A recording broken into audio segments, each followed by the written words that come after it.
सुरभि जी, इंदौर से। राधे राधे।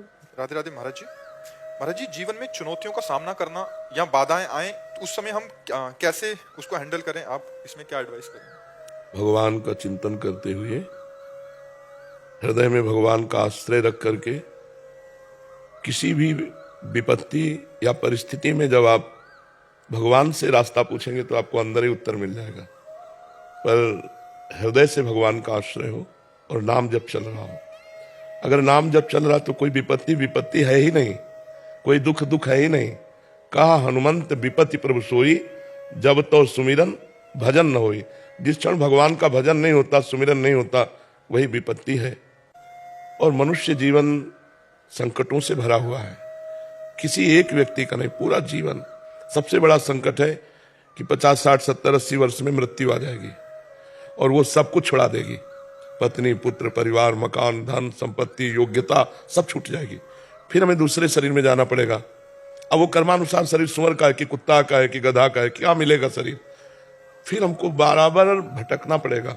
जब फिर मनुष्य शरीर मिलेगा तब फिर मेरे कल्याण के मार्ग के जो साधन है और उनको छोड़कर फिर भोगों में लग गए। फिर ऐसे हमारा जब से सृष्टि हुई तब से हम भटक रहे। सबसे बड़ी चुनौती है माया पर विजय प्राप्त करना, काम क्रोध पर विजय प्राप्त करना, जन्म मृत्यु पर विजय प्राप्त करना।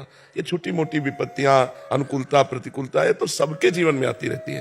अगर हम प्रधान चुनौती स्वीकार कर लें तो सब चुनौतियों पर विजय प्राप्त कर लेंगे। हमारा लक्ष्य होना चाहिए निर्विकार होकर भगवान की प्राप्ति करना। तो रुपया, पैसा, भोग सामग्री सब अपने आप आ जाएगी, ये ब्याज में आ जाएगी। मूल भगवान को अगर रख लो तो सब ब्याज में आ जाएगी। कोई भी व्यक्ति बताओ जिसके जीवन में संकट ना हो, कोई भी ऐसा बताओ जो समस्या में ना हो, कोई ऐसा बताओ जो चिंतित ना हो, कोई ऐसा बताओ जिसके कामना ना हो। वो वही हो सकता है जो भगवान में स्थित है, दूसरा नहीं। तो जब तक कामना है, चिंता है, शोक है, विपत्ति है, तब तक हम सुखी कैसे हो सकते हैं। तो सुखी होने का उपाय है भगवान का स्मरण, एकमात्र भगवान का आश्रय। सच्ची मानिए, मतलब आप लोग वो बात ही नहीं समझ सकते जो हम अंदर से कहना चाहते हैं। जैसे अपने दिमाग में है कि बिना किए कुछ नहीं होने वाला, तो क्या पूरी सृष्टि आपने कुछ रचा है? छोड़ो सृष्टि की बात, आप अपने शरीर पे आओ। आपने क्या बनाया अपने शरीर में? क्या बनाया? आपने बाल बनाए, आपने आंख बनाई, आपने नाक बनाया, सब भगवान का बनाया हुआ ना। आपकी बुद्धि इतनी क्यों नहीं, प्रवीण क्यों नहीं कर दी? भगवान ने दिया ना।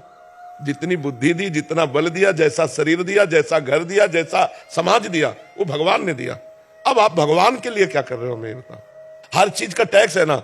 इतना सुंदर भगवान ने शरीर दिया, इतना सुंदर समाज दिया, इतना सुंदर प्यारा हमें देश दिया। भारत बहुत पवित्र देश है। गंगा यमुना देखो कितना महान देश है, संगम हो रहा है। प्रयाग में देखो ना, गंगा यमुना सरस्वती का, और भगवान रामकृष्ण के अवतार, एक से एक महान पुरुषों का अवतार इस धराधाम। हमें ऐसा पवित्र देश दिया। हम भगवान के लिए क्या कर रहे हैं? कुछ नहीं। तो हम भगवान को अपना पिता नहीं मानते, स्वामी नहीं मानते।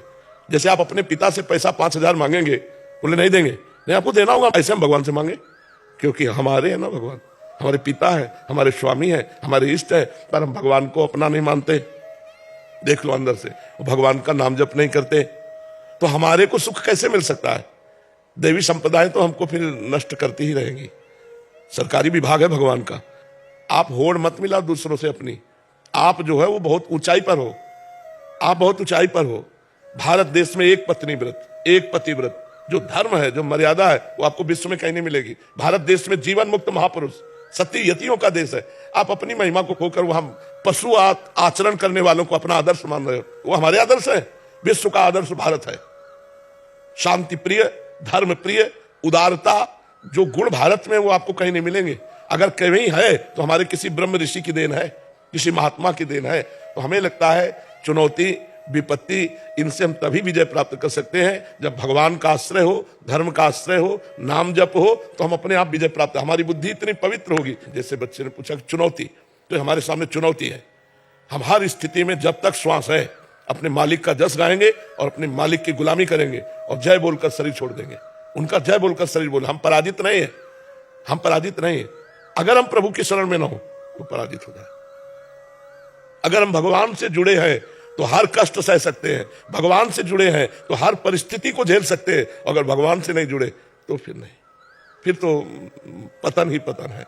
जैसे अथाह समुद्र में पड़ जाए तो मरना ही मरना है, फिर कोई बचना नहीं। और अगर जहाज का सहारा मिल गया है जल जहाज का, तो हम निकल जाएंगे। भगवान के चरणारविंद है जल जहाज, और ये संसार है अपार समुद्र।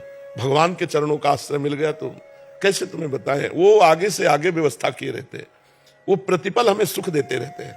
नहीं, शारीरिक दुख के आगे फिर और कोई दुख नहीं होता। हर दुख हम सह सकते हैं, लेकिन शरीर की पीड़ा एक दिन 2 दिन नहीं, जब तक जिएंगे तब तक। ये चुनौती ऐसी है, जब आखिरी श्वास होगी तभी इससे छुट्टी मिलेगी। तो हमें हर मुसीबत से लड़ने का, हम अपना उदाहरण इसलिए अहंकार पूर्ण नहीं इसलिए देते हैं कि आपके सामने है। प्रत्यक्षम किम प्रमाणम, अगर प्रत्यक्ष उदाहरण मिले तो और प्रमाण देने की क्या जरूरत। अगर हम भगवान से ना जुड़े हों तो आज ही हमारी दुर्गति हो जाए, और भगवान से जुड़े तो मुझे भरोसा रहता है, और वो हमें प्यार देते रहते हैं। कर तुम अन्यथा कर तुम, वो गूंगे से वेद पढ़वा दे, लूले लंगड़े से पहाड़, तो उनका ये चमत्कार है, वही आपको सुखी कर सकते हैं। एक बहुत बड़े पदाधिकारी कहते थे हमारे पास सब मेडल, सब पैसा, सब है, लेकिन अब मुझे डर लग रहा है, मरूंगा, अब इससे कैसे बचूं। तो भगवान का, भगवान के बिना आपको अंतिम विश्राम नहीं मिलने वाला, ये बात है।